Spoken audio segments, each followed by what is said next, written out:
Welcome in, everybody, to another live edition of 410 Sports Talk, and this is a special one. Jimbo is off on vacation this week, so we are fortunate enough to have Tony Thornton stepping in to fill in the spot of James for this evening. So, Tony, thanks for coming on with us. Glenn, thanks for having me, man. This is certainly a show that I've been following for quite some time, and it's an honor to be sitting in Jimbo's spot. I know Jimbo is enjoying his vacation. I heard he might join us later, but he needs to enjoy himself and just hang out, and That's enjoy right. his week off. Enjoy some family life. There's a hardworking man. Enjoy some vacation. And but I think we might be hearing from James at some point in this show. We'll just have to wait and see. Absolutely. But I wanted to start. I know this is off topic. We're a Ravens show, but got to give a shout out to our guy, Trey Mancini, showing out last night at the Home Run Derby. Not just there as a participant, Tony. This guy was there to make some noise, and he did so in big ways. Yeah, what a story. I mean, you're talking about someone who was diagnosed with stage 3 colon cancer really early last year, and had to sit out the entire season, go through the chemo. He was a rising star. He is a rising star and a star for the Ravens, for the Orioles. And certainly, it was a good story because if you look at him compared to the other hitters last night, he was kind of scrawny. I mean, we know he has power, but he looks kind of small in comparison to the other guys. But what a story that he is. And, certainly the first round he came through, I think he had 24. I think he was a little shocked that he even had that many. And then in the second round, he started to get a little tired, which a lot of the guys do.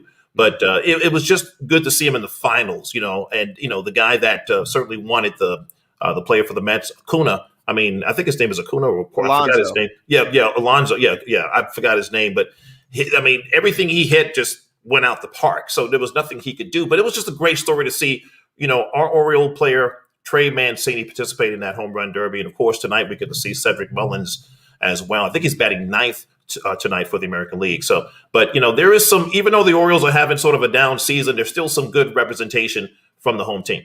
No doubt, something to look forward to. Not ready to compete yet, but certainly it's going to be interesting to see what they do at the trade deadline as well. But and we're always hopeful to eventually talk some more Orioles on these airwaves. But they got to get a little bit more.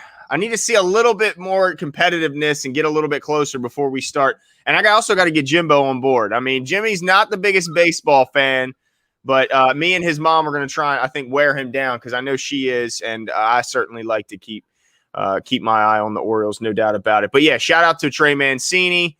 And I know, there was a lot of – he did Oriole Nation very proud last night. So, Tony, I wanted to do something here. I wanted to talk about last year's roster and talk about, do we think that they upgraded much over the last however many months in this offseason? They had free agency, they had the draft. So I'm pulling up some of the old depth charts from last season just to see what it ended up like and what it looks like today, because there was a lot of fans saying that, man, they need to put more weapons around Lamar Jackson. They need to do this. They need to do that. So we had some changeover, and I want to get your opinion on a couple of these spots, Tony. And I want to start first. I want to start with the offensive line. That's the biggest changeover of really all the position groups. And when you see Orlando Brown, I'm still not over this, whine his way out of Baltimore last year. In the offseason. I still irritated by that guy. We saw him leave. We saw Skura leave, who played in some spots last year. Saw some turnover. When you look at all the replacements, both through the draft and as well like Kevin Zeitler through free agency, what do you think? Do you think our week one lineup could be stronger than last year's week one lineup? Well, there's no doubt about it. I think it's going to be very strong starting week one. And what's interesting is that I didn't realize until after Marshall Yonder retired and back, of course, at the end of the 19th season, how important and valuable he was to that offensive line. We know what they did in 2019. They were really a force, that whole offensive line, and they were gelling together and doing well, especially with the RPOs and those run pass options and everything that they were doing in the running game. It really worked out for them. But I think even this year, you look at some of the additions, even after Orlando Brown, again, he wanted to be a left tackle, and now he has his wish. But certainly replacing him with a 5-year starter, with Villanueva, starting him now at right tackle, I think that's a good move. Kevin Zeitler is a guy that is a proven veteran, played for the Giants for a number of years, of course, brought over, to play the right guard position. He's got some big shoes to fill. And, it appears right now that Bradley Bozeman at center is the best spot for him, where he's going to be, because obviously we know he played that in Alabama, and now coming in, playing center, even though he was out of position the last couple of years, now he gets to play his position and where he needs to be. So I think that that's going to be, a great spot for him. And then that left guard position is going to be up in the air. It could be Ben Cleveland. There's a lot of, it could be Bredesen, it's still sort of up in the air there, but I think at the end of the day, we're going to see how that competition sort of plays out in training camp. But I think the offensive line, Glenn, is much better this year than it was last year. Although last year we felt that to start the season, they were doing pretty well. Then as the season waned on, it just sort of wore down. And a lot of things, of course, with the unique season that we had. But I think this year is going to be a pretty solid, line, and especially with some of the backups and reserves as well. Yeah, I'm looking at what they ended up. Let's see. I'm looking at their depth chart in December of last season. And at that point, of course, Ronnie Stanley's gone. So they had Orlando at left. They had Bradley at left guard. They had Colon Castillo at this point at the center spot. And then Phillips at right guard and DJ Fluker at right tackle. Now, of course, that all changed pretty quickly because Colon Castillo ended up going, I think he got banged up and was forced back out of the lineup and replaced by Makari. But man, I'm thinking about this lineup and I'm thinking, was right tackle really an upgrade? And at first I kind of doubted it a little bit because of the fact that Alejandro's changing positions. And let's be honest, Orlando wasn't a bad. I mean, he was a good player. As much as I am still frustrated at the guy on how he chose to leave, he was a good player. Certainly at right tackle, he was really good. And so was that really? I guess I have to wait and see there to see how that transition goes. But there's optimism there. I mean, this is a former Pro Bowl left tackle, a guy who, there's never going to be questions about, did he finish the play? Was he lazy on that play? Did he – we're not going to have those questions. There was those questions with Orlando Brown. So I'm optimistic that we can get better at right tackle, even when Orlando was there, which, of course, he ended up finishing the season at left. And there's no doubt at that point that Alejandro's an upgrade over Fluker or Tyree Phillips or whoever else was over in the right side. But I'm still, I guess, not completely sold on the fact that Alejandro's better at right tackle than Orlando was the last time we saw him there.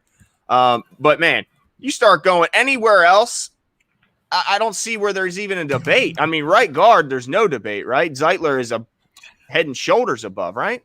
Yeah, Zeitler, he's slotted there. That's the reason why the Ravens went after him. Villanueva, listen, he's certainly for the Steelers last year.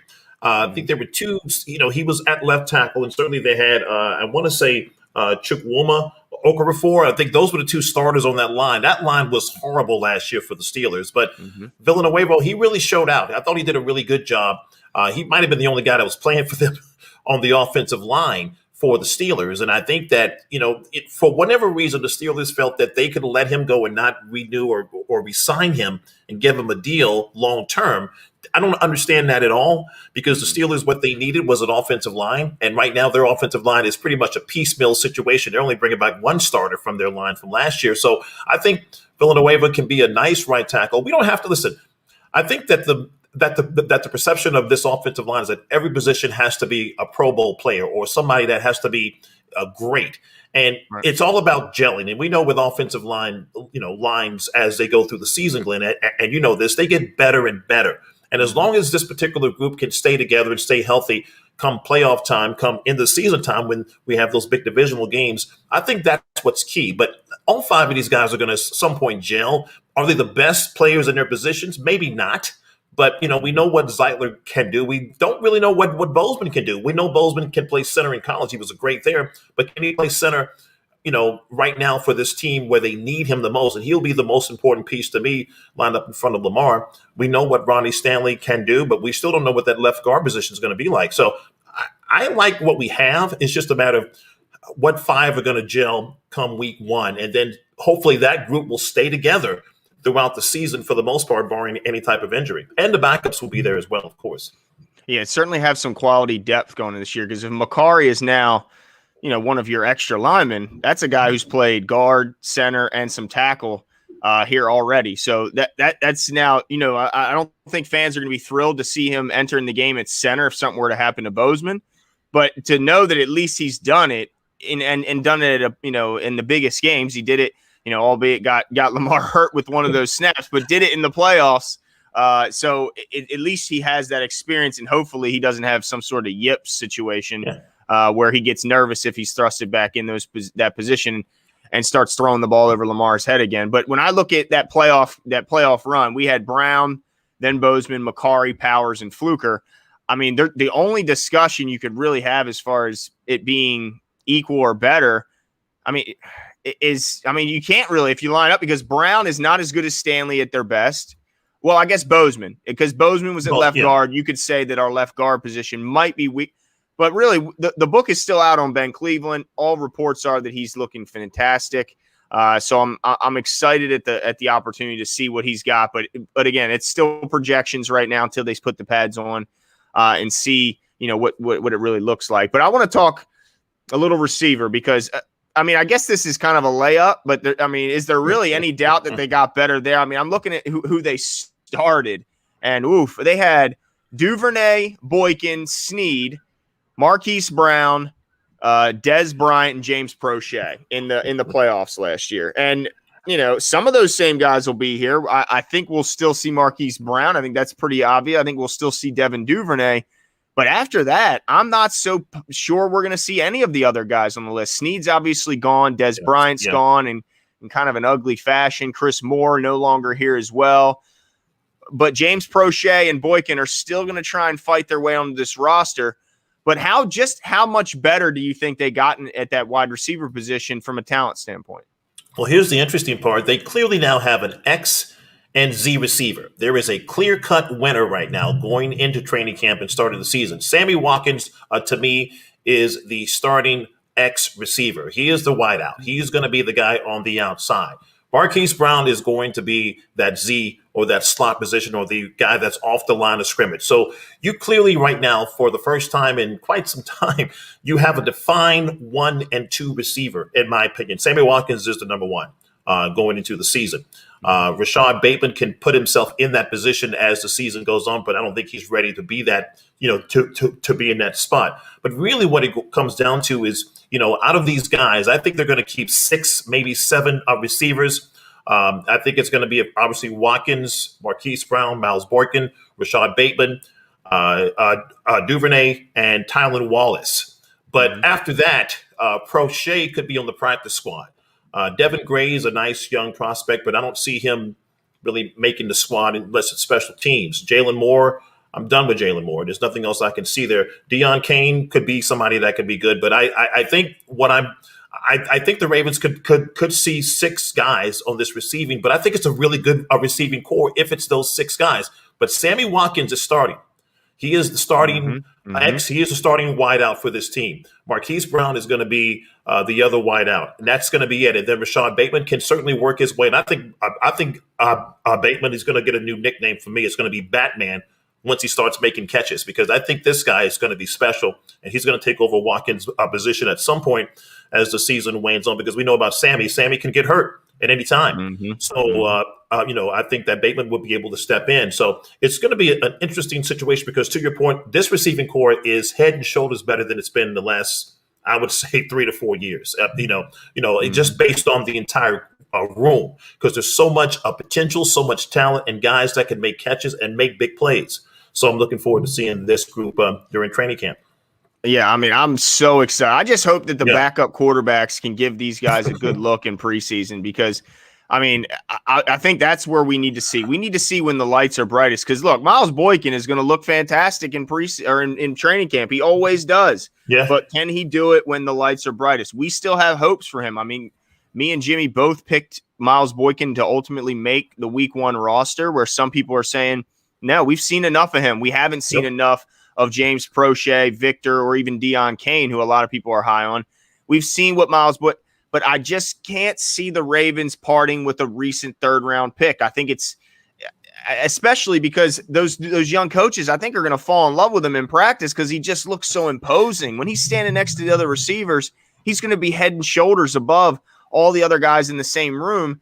And he still has incredible straight line speed to go along with that imposing, figure. So, man, unless Deion Kane, now look, Deion's not small. He's 6'2". He's a big guy. But unless he absolutely blows them away, not just in practice, but also in those preseason games, then I just don't see how they trump the third round. I think that plays a part in it. And I think Boykin ultimately makes the team. Do you think there's any chance that they stretch it to 7? Because, I mean, when we run around this roster, we've done positional battle videos throughout. And man, they got to go. We understand they're going to go lighter in the quarterback room, right? At least that's what we expect. If they go lighter there, they can go heavier elsewhere. But that's only one spot.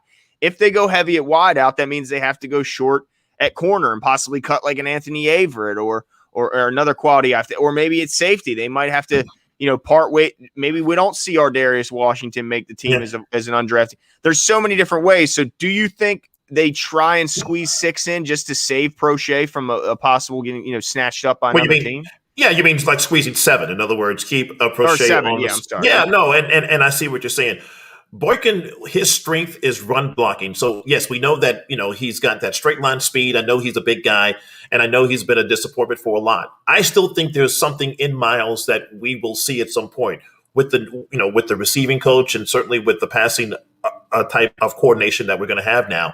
With some additional coaching, I think Miles can be. And again, I've been hearing a lot of it has to do with the scheme. That's why Miles hasn't been able to fulfill his potential from training camp and from practice over to the game. So we're going to see. This is going to be an interesting year for him, but you've got to keep him on the roster because he's a great, great run blocker. You look at plays down the field when Lamar is either running the football or when they hand the ball off to J.K. Dobbins. He's down there making plays.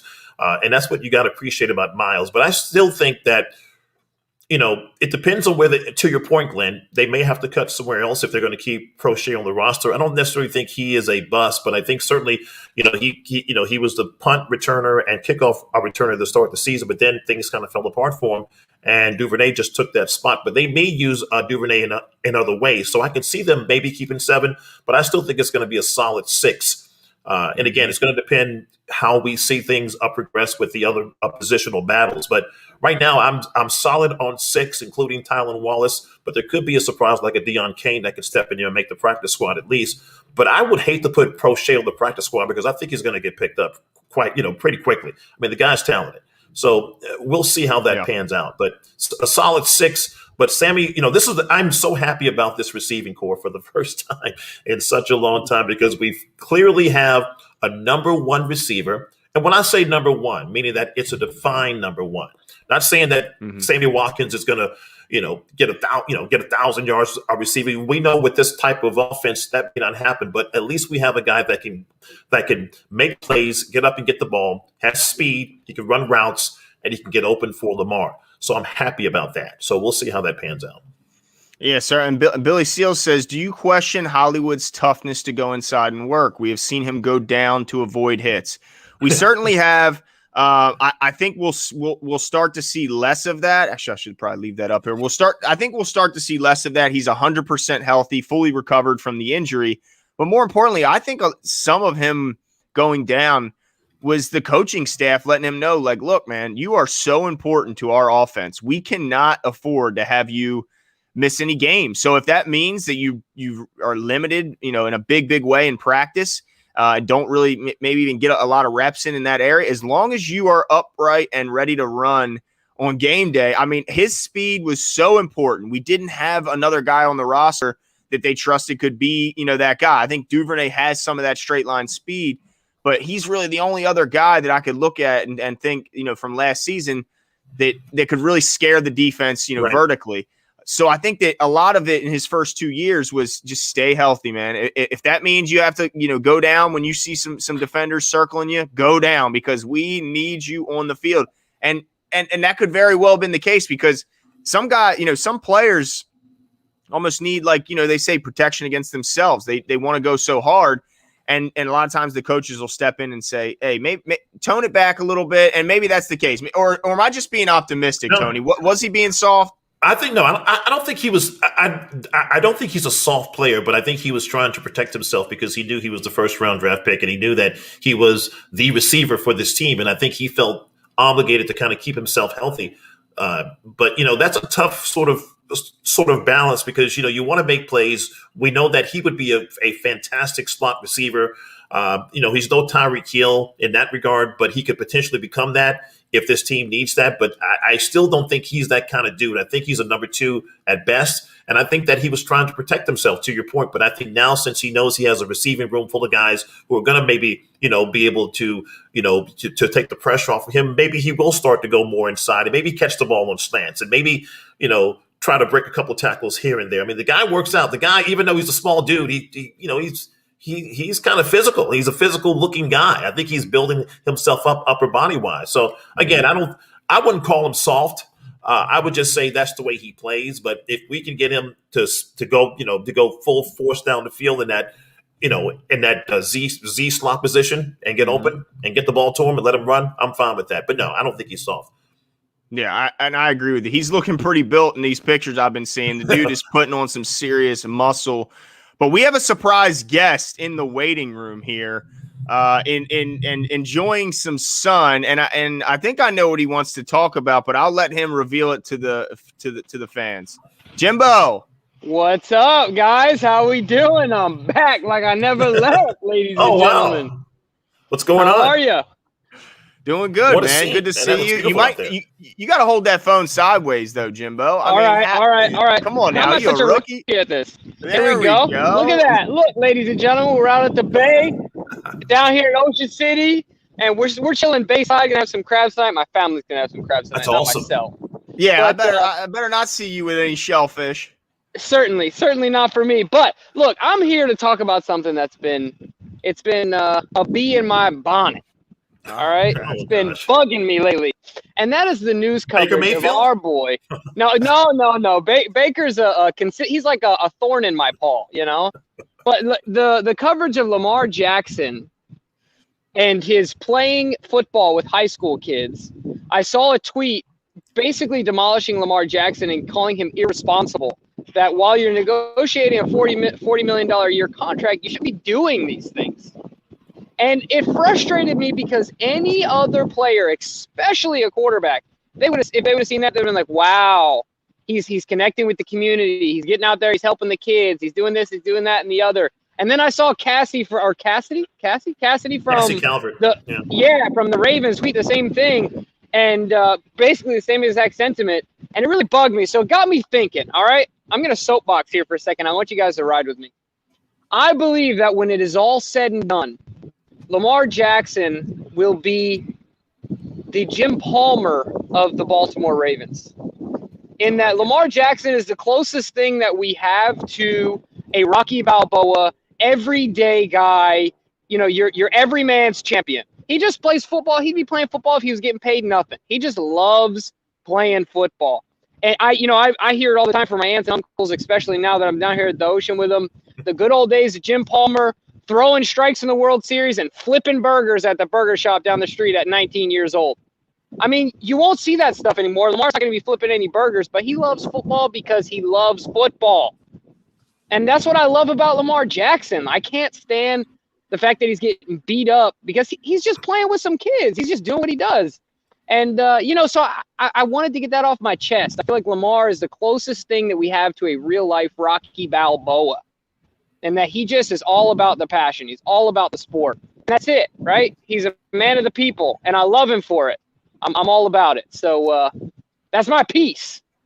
I like it, Jimbo. I 100% agree. I think it was one of the coolest things I've seen this offseason seeing him going one-on-one, a bunch of kids surrounding him. How cool is that? Name another, especially quarterback, in the entire in recent memory. Can you remember a quarterback, any player, but certainly a quarterback doing this kind of stuff is so cool. These are memories those kids will never forget. They'll be 80 years old telling their grandkids, Lamar Jackson once pressed me all the way out the sidelines in front of all my buddies, and I loved every second of it. Like, it's so cool. I mean, what are the chances? Everybody's like, he could get hurt. What are the chances that someone's going to – I mean, come on. The chance of him getting hurt in that situation are so slim.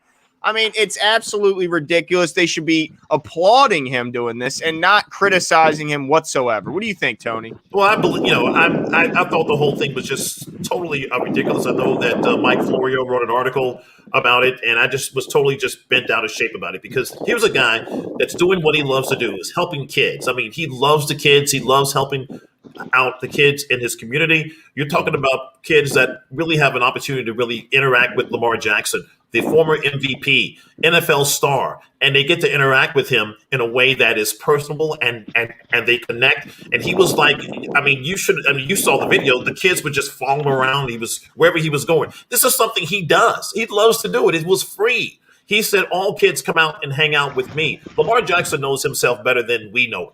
Okay, so he knows how his body is. He knows how he reacts. He understands where he is. I think to talk about his contract, which is what everybody's talking about now, because there's nothing else to talk about, and then using that to show that he's on the asphalt playing with some kids is totally, it's just dumb. Meanwhile, Aaron Rodgers and Patrick Mahomes, those guys are playing golf. They're in golf carts. They're playing sports and doing other things besides hanging out with kids. I'm not saying those guys don't do things like that, but Tom Brady, he was playing golf and no one said a peep out about it. He was driving a golf cart, not looking where he was going. He could have injured himself. So there's a lot of things that can happen, but Lamar just wanted to have a good time this summer and do something for his neighborhood, his hometown, and I'm all for it. I mean, the guy knows he's going to be ready in 2 weeks. He's going to show up. He's going to be in great shape. And he's going to feel good about himself because he did something for the kids and the community, and the kids love him for this, and it makes him another popular player in this league, and that's what I love about him. He put himself on a different level now than all these other players in the league, saying he is the guy that is just like me. I can grow up and be just like Lamar Jackson, and I can come back to my neighborhood and do those things just like Lamar, just like he's doing as well. So I love it. So I thought it was dumb. The whole thing was dumb. Yeah, overblown, absolutely ridiculous, asinine, as Stephen A. likes to say, ass a 10. I mean, it was just absolutely dumb. I don't know what else to say other than, like you said, Tony, these guys are grasping at straws. They got nothing else to say, nothing else to talk about. So it's just weak reporting, in my opinion. I don't know. I mean, Lamar Jackson, you guys both said it perfectly as well. That, I just got so many. As soon as I saw that video, I instantly went to, I've seen Rocky way too many times. That's probably why it came to my mind. But I instantly went to the images of him running through Philadelphia, and the kids are running with him, right. And he's running with old Butkus, the dog. Like, one of the greatest things about Rocky was, he didn't overthink things. Lamar Jackson doesn't overthink things. He just enjoys football, enjoys being around the kids. It's just that simple. It's just that simple. There's nothing else to it. But the other thing I want to say, no love on the super chat, Glenn. What's up with that? What do you mean? I sent in a super chat, bro. You did? I did. I sent in a super chat. No love on the super For chat. real? I saw Billy Seals. It was before him. Oh, my goodness. I see it now. How much do you guys miss Jimbo?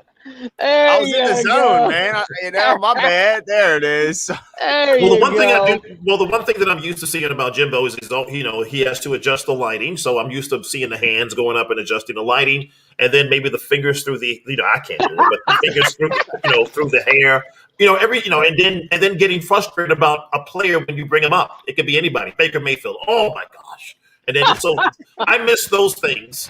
Just trying to adjust the light. Oh, the light goes out. Oh, I got to adjust the light again. So it's always something with Jim and his lighting, but it still comes across great. So that's what I miss. Well, Tony, I appreciate it. You're killing it. Glenn, as always, you're killing it.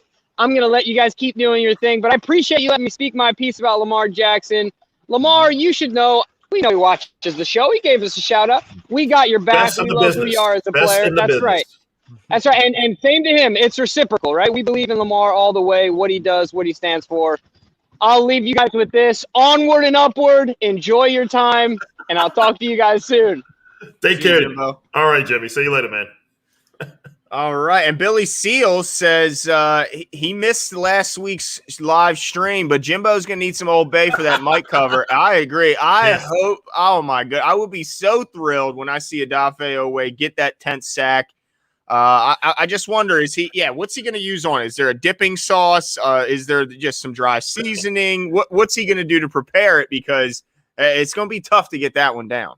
He's going to have to soften it up a little bit somehow. Maybe boil in water to soften it, because that's going to be very difficult to digest. So, I mean, listen. If he can get 10 sacks, I'm going to put him up there as Rookie of the Year. I mean, he's going to be a candidate for Rookie of the Year with 10 sacks. His first year coming out the gate, a guy that didn't have any production at Penn State, now he's going to get 10 sacks his first year in the NFL. I might eat one with him as well. So, I mean, that'll be awesome. I mean, come on. Well, I'll split one.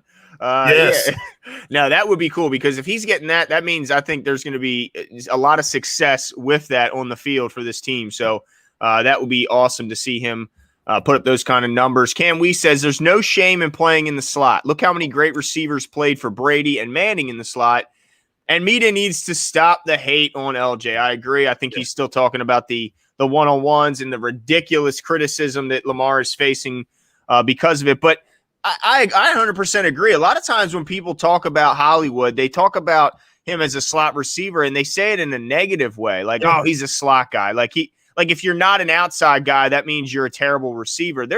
There's stuff that guys in the slot can do that outside guys cannot do, and that's why they're in there, especially the good ones. I mean, you talk about short area quickness and the ability to separate in a phone booth.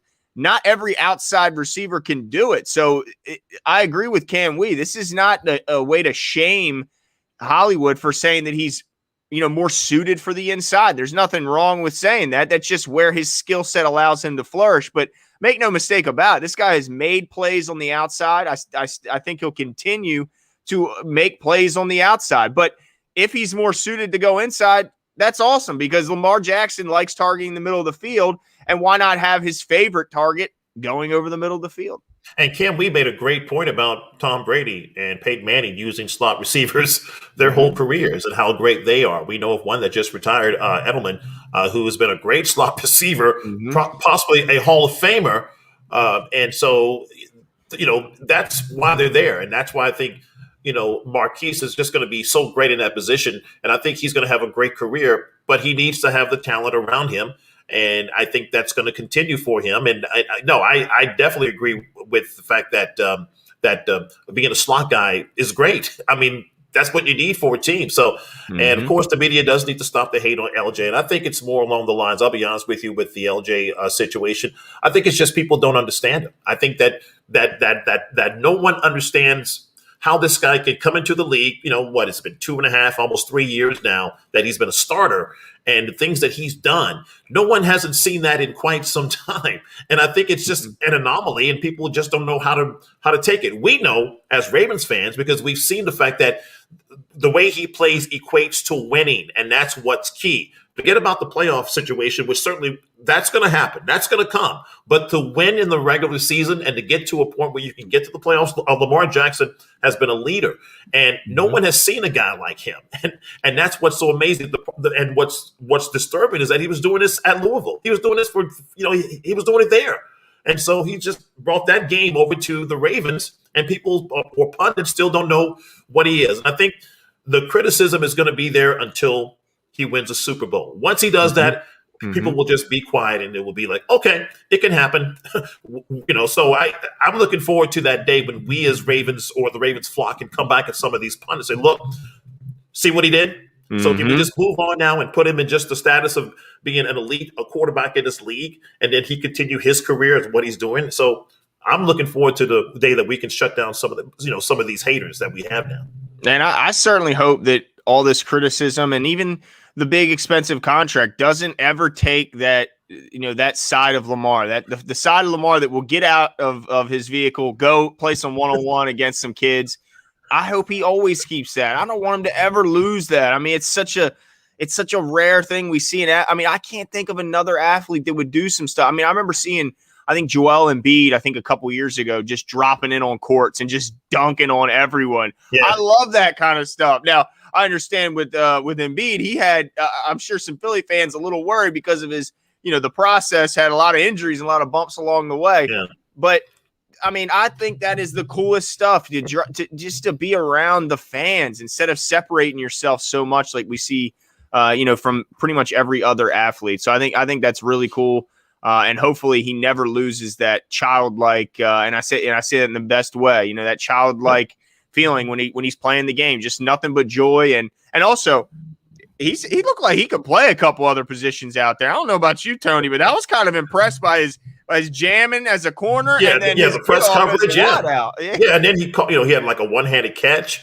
But he had some Jordans on too, so he wasn't in his traditional flip flops either, or his slides, if you will. So, but no, let LJ be LJ. We love him for it, and that's why he is becoming now one of the most popular players in the NFL, and he's appealing to the fans and appealing to the kids, and that's all the NFL can ask for, is a guy like him to be that ambassador to the young people to bring more fans to the league. Absolutely, and so let's. We kind of sidetracked to talk about that moment there, but I want to talk a little bit about the pass rush and look at what it was last year in the playoffs and what it looks like right now and gauge your level of concern, Tony, because I'm looking at last year and how they ended the season. They had Pernell McPhee, Yannick Ngakoue, Matthew Judon, Tyus Bowser, and Jalen Ferguson is what I'm seeing on my list in front of me as their main outside linebackers. So, of course, we all know that Matt Judon and Yannick Ngakoue moved on and got very highly paid elsewhere, and they replaced those guys.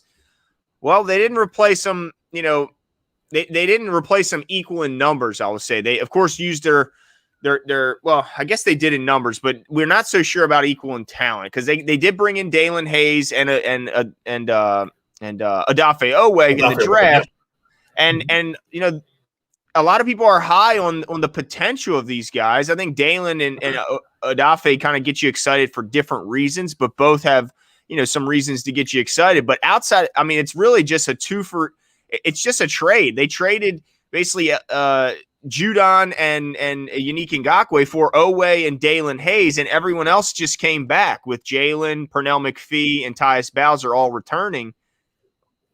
How are you concerned? I mean, we got two guys who've never done it, and we lost two guys who have done it at this level at a pretty high level. Well, there is a slight level of concern because, to your point, you're going to have two rookies that are going to have to really come up the learning curve pretty quickly. Odafe certainly has the raw talent and skill to be, an ultimate pass rusher. We've seen his lateral movement, his speed to the quarterback, his speed to the ball. It just hasn't translated into sacks. But I think that with proper coaching and proper scheme, that can happen, and it can happen pretty quickly. Tyus Bowser, he just signed a long-term deal with the Ravens. The Ravens feel pretty confident in his skill set, but he's more along the lines of a run stopper. And he gets, he's a ball hawk, so he's around the ball a lot, but he's not necessarily that pass rusher you want to see. I think what they're expecting right now is Jalen Ferguson to take that next step. And he's not going to be called Sack Daddy until I see more about. I think he had 2 sacks last year, so I'd like to see more from Jalen. But I think the Ravens feel this is a position that they can work on with the young players they have, and also with scheme, that they can really, try to set some sort of pass rush with scheme and with just teaching these young guys to really go after it. I'm concerned because even though, there's a level of concern that's there, but because of our secondary. Being as elite as they are and being able to maybe hold on to maybe some of these receivers a little bit longer so to give these guys a chance to get in the backfield. That, to me, makes me feel better about it. But, again, I like to see them sign a veteran. I still think Justin Houston can come around training camp and they can sign him at least to a 1-year deal and kind of, be a veteran guy. And we've seen this guy. He's a former pro bowler. So there is a level of concern, Glenn, but I think that the Ravens are trying to move into a youth direction here and really trying to get maybe an Odafe and a Dalen Hayes up to speed pretty quickly. But that could be an issue. This could be an issue for this team. But I just feel better about the secondary, and I feel like that's going to maybe mask some of this going forward. Yeah, it's going to be interesting to see if because right now, at least as it appears, they don't have. I mean, we're all hoping Adafe turns into a premier pass rusher, but right now it looks like it's going to be kind of by committee here. They're going to, send anyone, and that's the beauty of Wink's system is you don't know who's coming. I mean, it's funny when you looked at the sacks from last season. There wasn't that big number like we're used to with Terrell Suggs, where you see that one guy that had double 11 digits, to 12 sacks. Yeah, no big number. 15, but man, you talk about spread around. I mean, it's seemingly everyone on the defensive roster had at least 2 sacks. I mean, it was ridiculous. Peters had a sack. Humphrey had sacks. Both the safeties had sacks. I mean, everyone will be sent from anywhere. I mean, so it looks like that's what they're going to go with this year, unless Dafe, totally lives up to the potential of his physical tools and turns into a double-digit sack guy. I think we're going to see a bunch of guys get a few, and then a couple of them get up to a handful. But really, I don't see anyone getting to much higher than 8. That's kind of the ceiling I'm putting at. Now, I hope I'm wrong. I hope Adafe, lives up to the first round billing and is able to contribute week 1 and throughout the whole season. No rookie wall, but man, it's a lot to ask from a guy who's only been playing football for 5 years to all of a sudden be a week 1, not just starter and participator, but a big time contributor. I think is a lot to ask from these guys. Yeah, and the interesting part too is that they're going to have to come up to speed pretty quickly because to start the season they have 2 primetime games. They're going to be on display right away on the road in Vegas, and of course playing against the Kansas City Chiefs, the defending AFC champions. Week 2, but that's the home. That's where they're going to be showcased because we know the Chiefs have a revamped offensive line. They're going to be better from an offensive line perspective. And Patrick Mahomes is a magician, as we know. So it's going to be a good test for this pass rush the first couple of weeks. Maybe not so much Derek Carr, but maybe with Patrick Mahomes to start, to really come out the gate. And we're going to see what they're made of. And I think that's going to be an interesting test for them. And I like the fact that we do have 2 primetime games to start the season. The preseason is going to be shortened, so we're not going to see a lot of these. We'll see a lot of these guys put forth an effort, for at least 3 games. But to your point, Glenn, this is going to be a by committee type of situation. I'm concerned, but I'm not. The secondary to me is really going to mask some of this, I think, as the season wanes on. Yeah, and I was pretty confident that Justin Houston would eventually sign with the Ravens until the news last week of Frank Clark's arrest from the Chiefs. Yeah. And it just looks, he spent 8 years. Justin Houston spent 8 years in Kansas City. He was an all-pro in Kansas City, 4-time Pro Bowler, had 22 sacks in his best season there. And my only hope is that there was a lot of bad blood. I read somebody in the comments last week, I think, said that there was a scheme change and they didn't feel he would fit. Whatever it is, I hope it left some long-standing, hatred there or resentment at least, because, man, that just seems like the obvious, move for the Chiefs. If they were to void the contract or part of the contract of Frank Clark, they have plenty of cap room, if that's the case, to go get Justin Houston. Yeah. And they check every box the Ravens check, but then they can check some more with the fact of the familiarity and stuff like that. Where I'm sure he's looking for a team that can compete. Well, they can check that. So can the Ravens. He's looking, I'm sure, to play with a young stud quarterback. They can both check that box. The only thing I could say the Ravens could maybe potentially offer that the Chiefs can is that stud of a secondary, like you keep pointing out, is so good that you got to think that, man, I'm going to have a lot of opportunities for that quarterback to hold the ball a little bit longer than I'm used to because of the fact that those guys are stuck to him on the outsides. Mm-hmm. And really, that's what I'm kind of holding on to. And the fact that hopefully they blew him away in his visit. But what's your thoughts on the chances of Justin Houston still coming to Baltimore?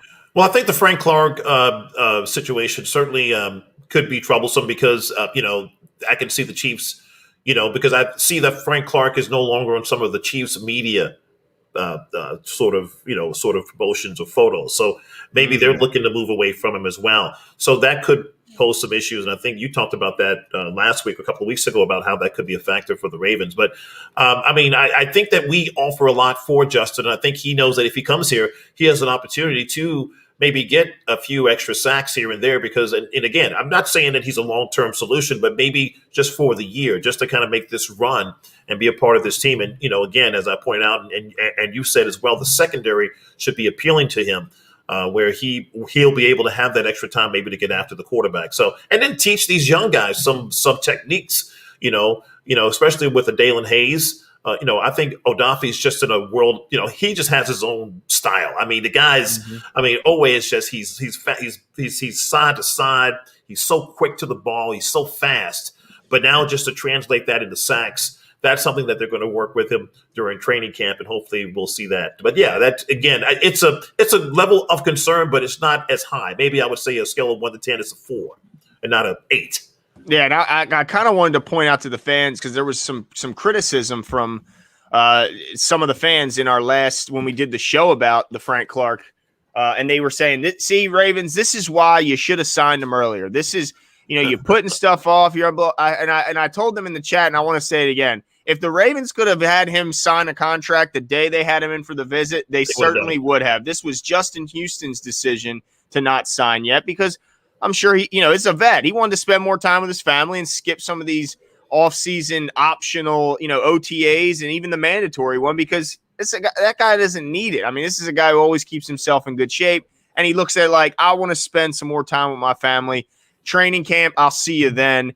But obviously, Toad, do you agree that the Ravens would have loved to have signed him the day he was there for the visit? Yeah, I agree with you 100%. Same thing that Gurley is going through as well, Todd, where he's saying, look, I'm going to sit back and I'm going to skip some of these things. And I would agree. I think the Ravens, if they really wanted him, they would have made that contract offer at that point. I think they brought him in. They had a nice conversation. Frank says, thank you for everything. I'll talk to you in August or the end of July, and we'll go from there. So, no, I still think there's a great chance of us getting Houston here, but I think the Chiefs' dilemma right now is going to be interesting to see how that plays out with him as well.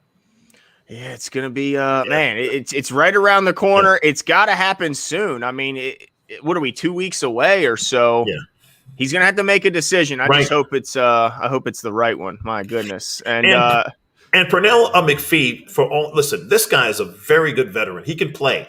Does he still have the same sort of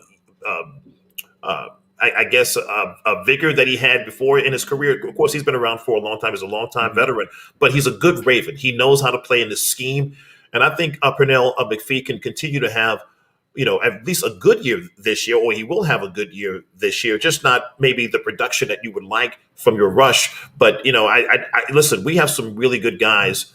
On this edge. The guy that I just want to see break out is Jalen. I just got to see Jalen. I got to see Jalen be Jalen. And he's shown some glimpse. But, again, he was, the production was really high in college, but it hasn't translated to the pros yet. But I think that may come. So if we can get him to get more active, you might see this pass rush be a lot better than we think it's going to be. Man, I hope he does turn it on. But I would that's one of those things like him and Boykin are like two guys where I would love to be proven wrong. I would go on here and say, yep, you got me, guys. I was 100% wrong about those two guys. But I'm not really going to hold my breath. And I like Prince Quan's right. McPhee shuts that edge down. I mean, he certainly did it against the Titans, and Derrick Henry made sure his presence was felt. And then I love the energy he brings after making a play, gets up, celebrating, getting the whole team pumped up. But yeah, it's certainly worrisome to see that spot right now, but hopefully when training camp gets moving, we'll see some good stuff out of Owe. And also I'm starting to build a little more confidence in Dalen Hayes and what I'm hearing out of camp. Again, we got to wait and see it once the pads come on. But yeah, so I want to talk a little bit about a different position here. When tight end position was an interesting one last year when they decided to only keep just two guys on the week one roster. They just had Andrews and Nick Boyle. Then of course, Nick Boyle goes down midseason. They bring in Eric Tomlinson, and he was kind of a stabilizing force there to help. But I don't think they were really sold on him being the complete tight end that they're really hoping the third guy is. And now I look at they have an insane list of tight ends right now. Let me just tell you all the tight ends currently on the team, Tony. They have Mark Andrews, Nick Boyle. They have Ben Mason, They got Eric Tomlinson. They got Josh Oliver. They got Eli Wolf, Jacob Breland, and Tony Poljan, all on this roster. Last year, like I said, they kept 2. I mean, I see 8. I mean, I don't know how they're – so what do you think they do with this tight end position? Do you think that they say, man, we really missed that third guy and we want to keep him? Do you think they go 4? And if it is only 3, is it an athletic guy? Is it a block? Like, how do you see this whole thing panning out? Yeah, it's interesting because to your point, there's a lot of competition for at least that third tight end position at this point. We saw, for example, what Jacob Breland did prior to him getting hurt. I know he was hurt. I think he was hurt in Oregon, and I think he came into camp and played pretty well, but then he was still kind of hurt and injured, so they put him on the IR, I think. And, Eli Wolf, again, really the guy to me that I thought, had some promise was Jacob Breland. I thought that maybe he would be that guy. They brought in Tomlinson certainly as that third tight end, or really the second one last year because of Nick Boyle getting hurt. But I thought he played pretty well. I think that they're going to keep 3, but they're going to protect maybe 1 or 2 of them. But I can, obviously Mark, Nick, and maybe Tomlinson, but I think Tomlinson could compete if Jacob Breland and Eli Wolf can compete in camp. Josh, they got over from Jacksonville. And that was with the trade. So, they want to see what he has to offer as well. So it's really tough for me to say with that third tight end position. I'm very glad that as a team, we have 2 solid tight ends to start the season. And that's Andrews and Nick Boyle. I mean, you're talking about a tandem that probably is second to none in the National Football League now. So at least we got those 2 at least to contend with. But now that third, that's going to be interesting for a roster spot. Could we keep 4? Are we going to keep 2 on the practice squad? But I can see the Ravens, based on their heavy run sets and using the tight ends, at least in certain sets, they're going to at least keep 3. So I can see Tomlinson being that guy that they keep at the end of the day, unless maybe a Breland or an Oliver kind of steps up in camp. And the interesting thing is that if you look at the Ravens website right now, last I checked at least, they had Ben Mason as a tight end. So if Ben Mason's a tight end, then that means they're going to keep 4. And if you put him at fullback, you're going to keep 2 fullbacks? I was thinking along the lines Ben Mason would be that, he'll be that heir apparent to Ricard. I mean, that's a tough because, Patrick Ricard sometimes, they kind of sneak him in on the roster. He could be a defensive lineman or he could be a fullback.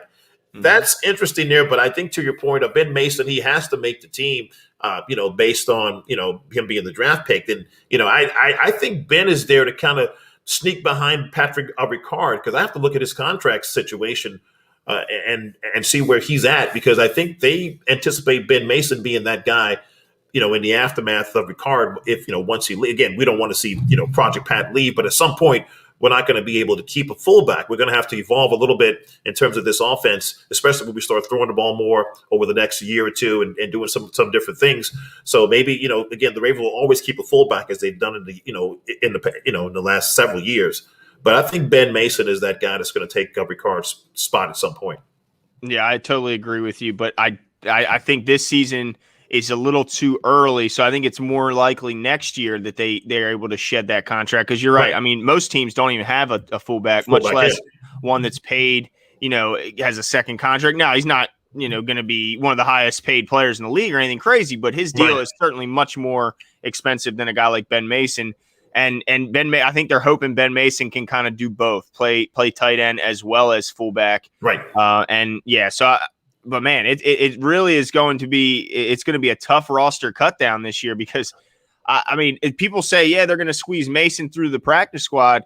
I agree with Prince Quan. There's no chance he's going to the practice squad because he was a 5th round pick. They don't cut the same year picks. Yeah. So to your point, he might be that 4th tight end that they keep on the roster, maybe even the 3rd. I mean, he could be the 3rd. I mean, he could be the IR. He could be the IR guy this year. Oh, the guy that gets hurt accidentally and because he would be a perfect guy to stash away, let him get even bigger and stronger. And then next year, when you're actually, likely going to be strapped even more cap wise, because you got to start paying guys, then maybe they couldn't get rid of a Project Pat or even the year after that. Who knows? But someone's going to find their way on that IR.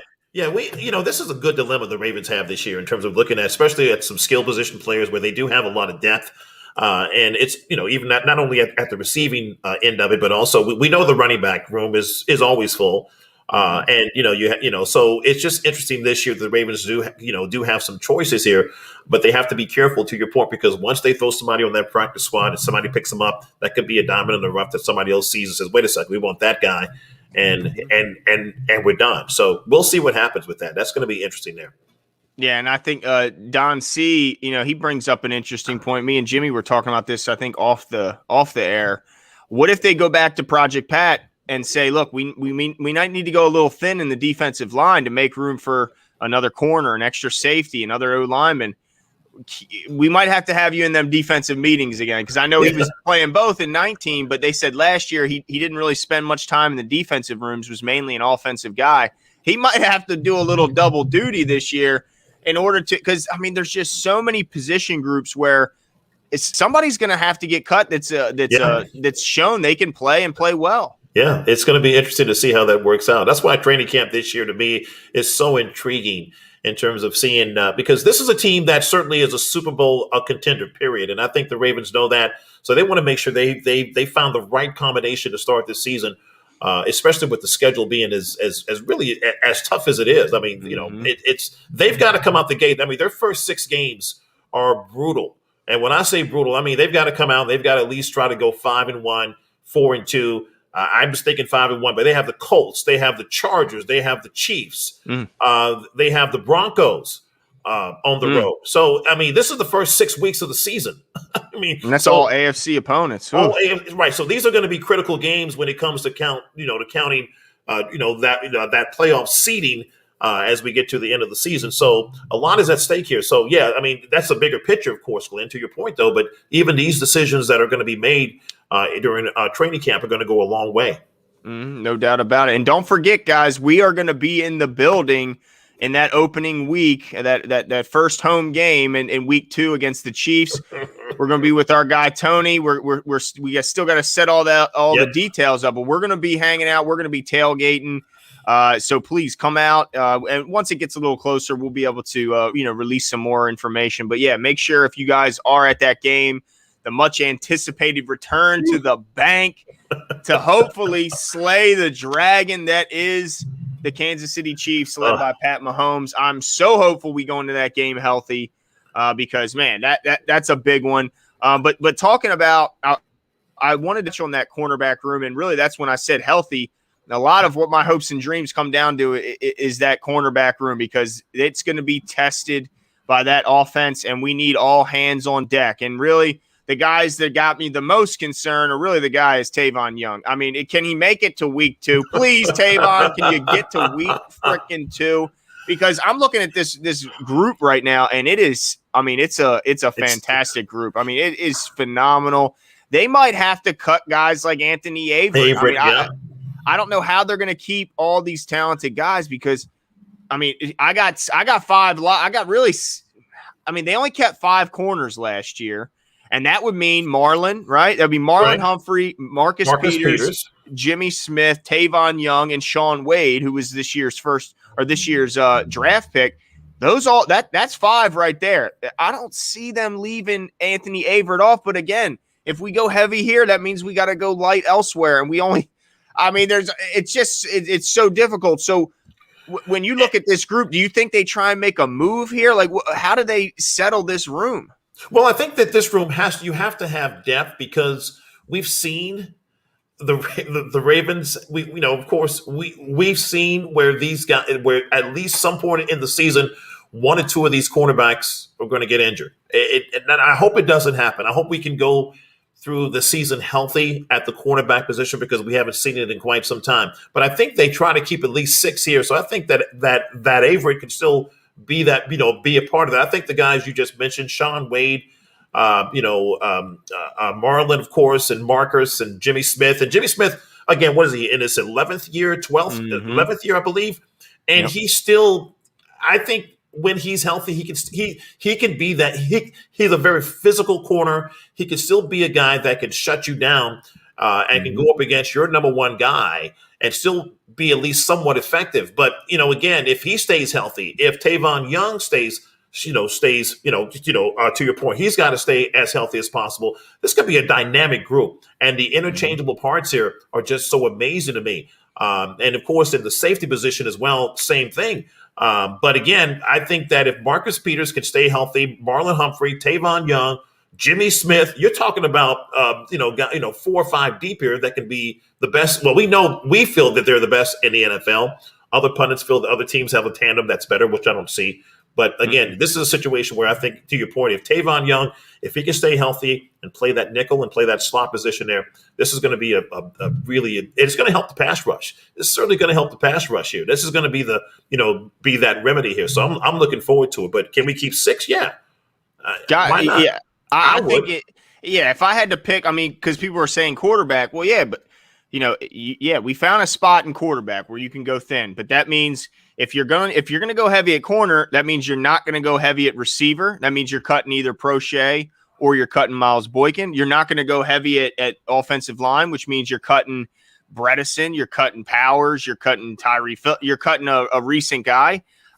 If safety, since you brought up safety, if you're going heavy at corner, then, is Levine, Chuck Clark, Elliott, and a lot of people really like what Ardarius Washington and the upside that he brings out of his undrafted position. The Ravens like to have an undrafted guy. He's like the favorite in that room. But then you got Nigel Warrior, Geno Stone, you got Jordan Richards. It's the and then I haven't even brought up Brandon Stevens yet, who is this year's draft pick. So he's not going anywhere. There's so many names, Tony. I don't know how they get any sleep when it gets time to cut down these guys. There's so many good players, and unless they make a trade, you're just going to have to watch guys walk. Yeah, and I think Wink is going to demand that and when I say demand, I think Wink is going to be a part of the conversation when they start looking at these cut downs and say, look, I've got to keep a room full of safeties. I've got to keep a room full of cornerbacks because of my schemes and the way that I play. And I think, we'll see a lot of these guys stay on that we see here, and we'll see them cut elsewhere on the roster versus here. Yeah, Yeah, no doubt about it. Absolutely. And then, and by the way, Nana, you're right. Let's boo Orlando Brown. I hope they announce him. I'm sorry. I know I sidetracked here, Tony, but she touched on. When we see his name announced, because I'm sure the Ravens, they're a classy organization. They do. Did she say boo him? Did she say boo him? I thought that's what I said. I saw up there earlier something about booing Orlando. I know I'm going to be, and now I lost. Oh, there it is. Yeah, for me, boo Orlando Brown. Yes, yeah. I think she was talking about Lisa. I'm not sure if she was. Yeah, boo Orlando Brown and boo KC, but more specifically Orlando Brown, because they're gonna do something nice for the guy. Look, the fact that they traded him to such a contender, I think, just shows you the class of the organization. Even though he whined his way out, they did him a solid trading him to such a fantastic team. Because look, I'm sure there was other teams involved in this, and while their offer may have been the best, they could have been petty and taken a slightly worse offer just to get him away from the AFC and away from the Ravens. But no, they did him a solid, sent him to a good team. So I'm gonna boo him till the cows come home. That's a tough one. That's a tough one, though, because Orlando Brown has been. I don't know. His father, the history. Mm-hmm. It's going to be an interesting. When we say boo, because we won't hear their introductions anyway during the game. But to your point, if he's out on the field or they call his number, I'm going to be interested to see how the fans react to him. But I think we should be booing the Chiefs. I think the Chiefs team as a whole, we should be full force, 71,000 fans screaming and hollering every single play, because this is the first time we have the Chiefs at home in this Patrick Mahomes, Lamar Jackson, with fans. Yep. We've got to take advantage of this on Monday night. But no, I think to your point, the training camp situation, as we get closer to it, it's going to be interesting. I want to keep a room full of safeties and corners personally because of the schemes, and I would rather cut elsewhere and kind of take my chances there. So we'll see when training camp starts and how things kind of pan out. But I'm so looking forward to these, because this is exciting to see how we can sort of mold this roster and find 53 guys, and where they're going to go heavy with, where they're not going to go so heavy with, so interesting. Yeah, no doubt. I think it could come down to who they feel is most likely to be squeezed through the practice squad. I'm sure they're going to go through their scouting and looking at the other teams and predicting, well, this team, they could really use some corners here. Maybe, this team could really use that and just try and use that as a gauge to see who they could cut and still bring back, hopefully, to the practice squad. But also, wouldn't be shocked to see the Ravens make some sort of a trade. I mean, I saw some other trades proposed by I can't remember where on social media, looking at like the Cowboys and saying, man, they could really use some help on the interior of their offensive line. And right now I look at Ben Bredeson and I go, I don't know where there's a spot on this line or on this roster for him because, you got Michael Schofield out in front of him. Yeah, that guy got signed. That guy's played all over the offensive line. He's played tackle. He's played guard. Yeah, you got Ben in front of him as well. Cleveland. I think Ben is in front of him at this point. To your point, where do you put a guy like Bredesen? And again, he's a Michigan guy too, so it's interesting to see. Do they feel like that they owe him a favor because of the Harbaugh, connection? But maybe not. It's still a business at the end of the day. But he might be the odd man out in terms of, and it could be to your point if the Cowboys are looking for someone like a young guy that can play, that can actually play. He might be a good trade option for them. Yeah, and I think the if I had to look at this team, I think the most likely candidate on the offensive line is Ben Powers because at least they can look on the tape and say, look, Ben Powers was dominant at points in the run game. Absolutely dominant. If you look at the analytics, he was a beast in the run game. Now he struggled in the pass. But at least they can say that we know for a fact we can point to tape where this guy has been dominant at one thing. We can't point to tape and say Ben Bredeson's been dominant of anything because we've only seen him really in the extra lineman scenarios, which it's very brief. But at least they can look at Ben Powers and say, look, this guy has shown it that he can block in the run game better than a lot of guys that are starting in this league, and he's not even cracking our front five. So if I had to predict a guy to get moved off that line, watch for Ben Powers to possibly get moved for some later compensation, draft pick compensation later, maybe even conditional type stuff, where it's like a 7 with a condition. It can move up to a 5 if he ultimately, plays a certain amount of snaps and all that stuff. Yeah, I mean, there's no doubt about that. And Ben Powers certainly has shown, especially in 2019, he was dominant, I thought, in the run game. And I thought he was just going to be a superstar going forward. But now he's behind Zeitler in terms of the depth chart. So, he's not going to start unless something happens to Zeitler. So it's going to be interesting to see. Speaking of Zeitler, did you see him? He just had a birth of his child. And while his wife was in labor, he was working on some of his moves in the hospital. It was kind of a neat situation to see. He was in the hospital working on his, his stance and coming out of his stance. Yep. Yeah, it was just funny. So he's ready to go. So he's ready to go. I mean, while his wife was in labor, he's working on, his moves and, coming off the ball and putting his hands in position. I thought it was pretty cool. You could tell this guy's ready to play, and you got to love that about him. He's no Marshall Yonder, of course. We all, but it's good to see that this offensive line that we talked about earlier I think is much, much better in terms of the way that they're presently constructed, even though there are some question marks at that left guard position at this point. But still, if you plug in Ben Cleveland, I think it could be a formidable offensive line as long as they stay consistent and stay healthy throughout the season. No doubt. I thought that was so cool seeing Kevin because this isn't like a rookie we're seeing who's learning a new system. No, I mean, this guy's seen it all, done it all, and he's still in there putting the work to get. How was he while his wife was having a baby to work on those kind of moves? To me, that was just hilarious. Like I wouldn't be thinking about that, but I think his wife, was like, "Oh my gosh, here he goes again." So you could tell this guy works hard. So when he comes into camp, he's ready to work. I love that about him. No doubt about it. I thought that was so cool.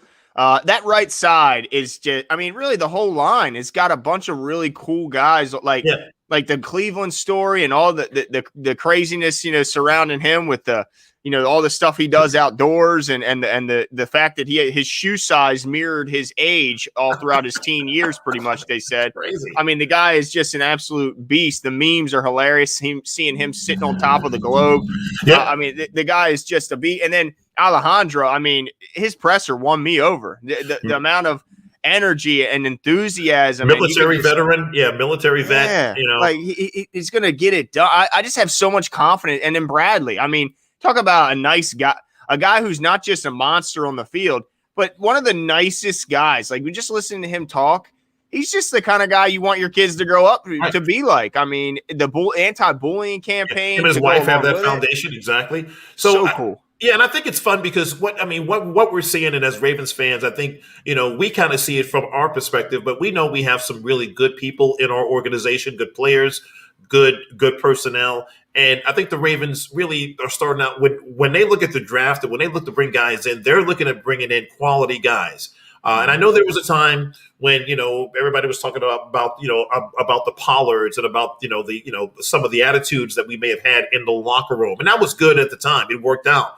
But I think you're seeing the same play like a Raven attitude and hard work, but you're also seeing really good guys. Mm-hmm. And we should feel good about as Ravens fans. If you look at the landscape of the league, a lot of teams are not built that way. A lot of teams don't have this type of situation. So we feel comfortable that we have guys not only that want to play for the Ravens, because these guys wanted to come here. Like, these guys were excited when they got drafted or when they came over as free agents. They were literally like, "Oh my God, I'm a Raven! I can't believe it! I've always wanted to play." And they remember the history. They remember the Ray Lewises and the Ed Reeds and the history behind this team. So you got to appreciate that about these guys. Absolutely. It's fun being a Ravens fan. It really is. We're lucky to be a Ravens fan. There's a lot of teams out there. I look around, I go, imagine being a fan of a team who's never even made it to a Super Bowl. And despite the fact that they've been around for 50, 60 years, I mean, it's just the Detroit Lions, for example, or being a Detroit Lion fan who you haven't been to a playoff game. You've been to two. You won two playoff games in 60 plus years.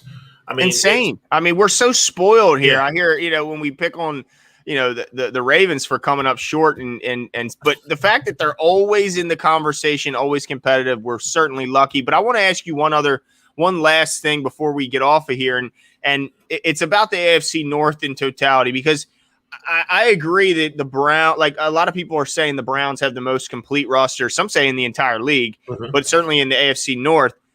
It's hard to disagree, but they're also, I feel like we're overlooked. Like, do you look at the Steelers as a team who's ready to just fall off a cliff, have a slow decline, or do you think that we're maybe sleeping a little? I mean, this is still Mike Tomlin, it's still Big Ben, and they got a lot of talent, especially, I mean, really on both sides of the ball, but they got some real stars on that defensive side at multiple levels.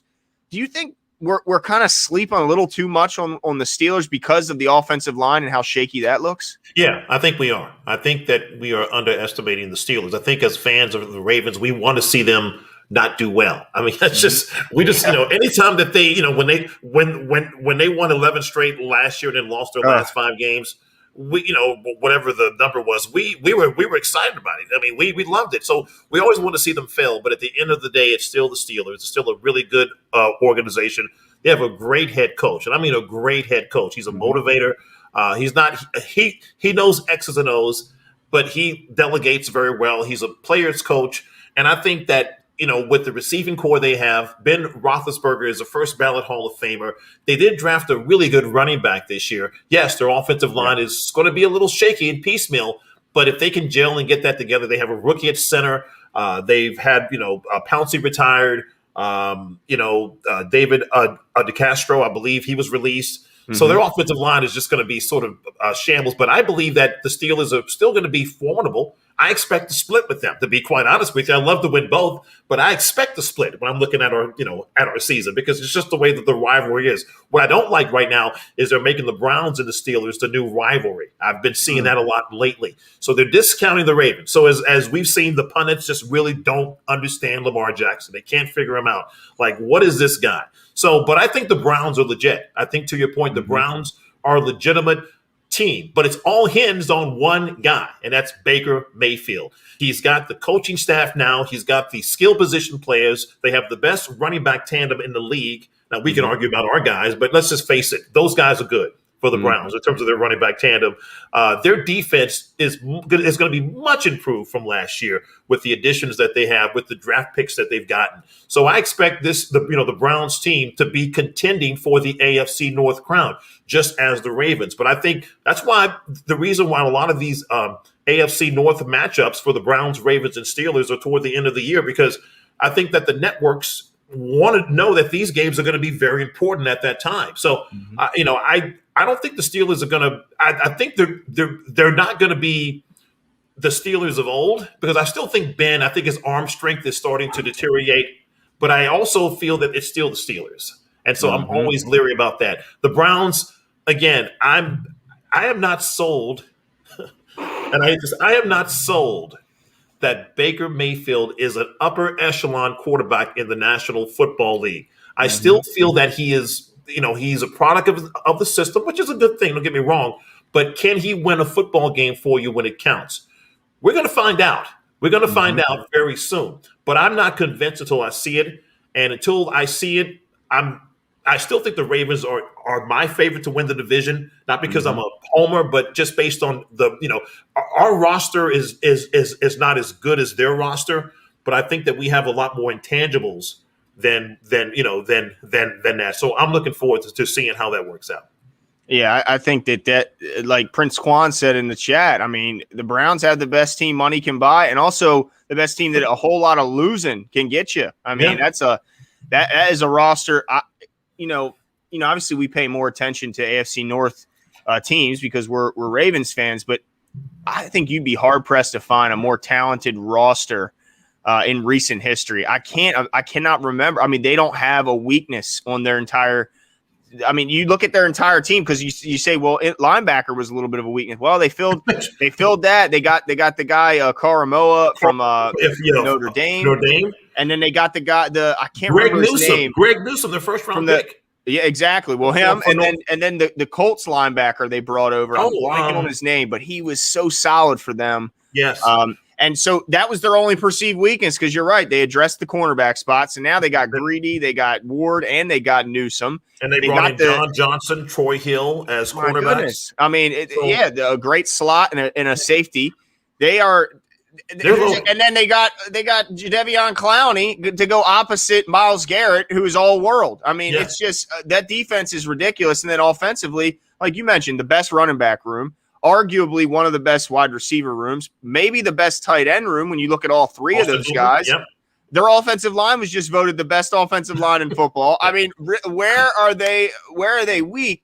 And the spot they're weak is the spot that's most important in all sports, and that's the quarterback spot. I mean, I'm not as down on him as Jimmy, but I do agree that he is the third best at best in this division at the quarterback spot, and that's at best. I think some would say Joe Burrow, if he comes back 100% from this injury, is better than him. It's just he doesn't have the monster team around him that Baker's fortunate enough to have. Yeah. But that we're not going to really be able to see a lot of the glaring weaknesses of Baker unless we see a rash of injuries around him or a big drop off in their play around him, because I think they're always going to have that run game. Like it's going to be so hard to slow them down unless we see some injury issues. So it's going to be a tough one, no doubt about it. But the Steelers, I think it might have been Quan. No, it was. Let's see. I want to give him the credit. Somebody who jumped in late. Dang it, I'm losing him. But somebody mentioned that basically Big Ben will be fine throughout the first half of the season, but then the injuries will catch up, the age will catch up, and he'll peter out down the end of the season. And my only thing is, if by that point they figure out a combination that works on the offensive line, maybe they're all been able to stay healthy, been able to gel, and they get that run game going with Najee Harris. That guy is an absolute beast. He's an animal. And if they get that offensive line going, and then they can protect the arm of Big Ben with a strong run game, man, look out, because that defense is still looking like it's going to be the real deal. And even though they lost Bud Dupree, I still think they got enough in that front seven to still probably lead the league in sacks again, like they do every season, it seems like. I mean, man, it's going to be a tight one all the way down to the end. Yeah. Ravens fans, just understand that it's going to be a fight. It's going to be a fight this year. And I think that the good news is that we have an opportunity to play these teams toward the end of the season. And really, hopefully by that time, all of these teams will have their full, in other words, we'll know who we are as a football team by the time November rolls around. We'll be able to test ourselves and know who we are. But the Browns, make no mistake about it, are here. But again, it's going to come down to Baker and his play, because again, Baker has a tendency, his only weakness to be his turnovers. He can still be reckless with the ball. And that's something that we may see. And if, again, you put enough pressure on Baker, that will happen because that's who he is, because he's a gunslinger. That's what he is. And so if you bring that out of him, that's going to be their downfall, to your point, Glenn. So we'll see. But this season, it's going to be exciting. Our division is going to be exciting. And, I just can't wait. But it is time now for the Ravens to make that next step. And I think the first step in my mind, just based on the season early on, you got to beat the Chiefs at home. You've got to put forth a statement game early to say, look, even though the Chiefs, we understand who they are, and they're going to be there at the end, but you got to put a statement game because Lamar's never beaten the Chiefs. Lamar's, led teams never beaten the Chiefs, Ravens team. So now it's time for that to happen. And to have that happen on a Sunday night in front of a home crowd on national TV would really go well in terms of the confidence of the team, and also set everybody on notice that the Ravens are here for the season, and then the Browns will start talking their smack, which we'll hear at some point. And we've been hearing a lot of Browns smack on Twitter, and that's fine. I'm good with the smack. Good with the smack, but win something first. Win a division. Win something first. And then try to compare yourselves to the rest of the division, and then we'll see. I love it. I absolutely agree with you, man. If they could beat the Chiefs, it would just do so much for a possible following up matchup in the playoffs. I mean, because if they get drubbed again, even it doesn't matter what they do after that. Even if they go on a tear and ultimately win the AFC North, when they have to go in and ultimately play the Chiefs in the playoffs, they're going to remember that butt whooping, and I'm hopeful, because if they win, then they go in that game. We beat you once, we can do it again, right? So yeah, man, I'm going to be crazy. Jimbo's going to have to, he might have to give me a ride home. Yeah, you're going to need a ride, yeah. Because I'm gonna have a few adult beverages in me. You better believe it. And I might have Jimmy be my Uber for the night. But Tony, thank you so much for coming on, filling in, doing a fantastic job for Jimbo. And appreciate you coming on. What'd you think? Me and you think, how'd it go? No, it was good. It was good. Nice, and I appreciate being the guest host, but I'll be honest with you, there's nothing like a Jimbo. So right. Bring them back. Let's get the band back together again, and let's head it in the training camp. Hopefully you'll have me on again before training camp, or at least while training camp is going. I plan to go out there. I'm going to be getting some parking passes the next couple of days to get out there and kind of see things in action. Maybe I can give you guys a report while I'm out there watching those guys on the practice squad. Oh, that would be so cool. We got to get your notepad out there. Yeah. Keep some notes and let us know. I can't take any pictures, of course. That's banned, but I can certainly take some notes. That's right. You better not be typing them notes in your phone, because that phone can get snatched out of you. They will snatch it and throw it away. Exactly. But thanks, guys, for all you guys coming out. I'm going to give a couple shout-outs. Don C., appreciate you always pumping up the likes and showing us love. Nana Rave. DK, he had some work to do tonight, Nana Rave. We missed him, too. He'll be back, though. No fear. And also, be on the lookout. He's got another article dropping. This guy's putting out some fire. I mean, this guy is a fantastic writer. Nana, I know you've seen his writing, and be on the lookout for more articles coming. McDiamond, appreciate you coming out. Living Legend, always showing love. Lisa Ann, thanks for coming out. They're liking it. They're liking the job, Tony. You got the seal of approval from the fans. I appreciate that. Troy, always in here, keeping us straight. Fabian, appreciate you showing Jimbo and myself some love. Anyone else I missed, appreciate you. All the silent observers, love you guys. Appreciate you coming out, and we'll be talking soon.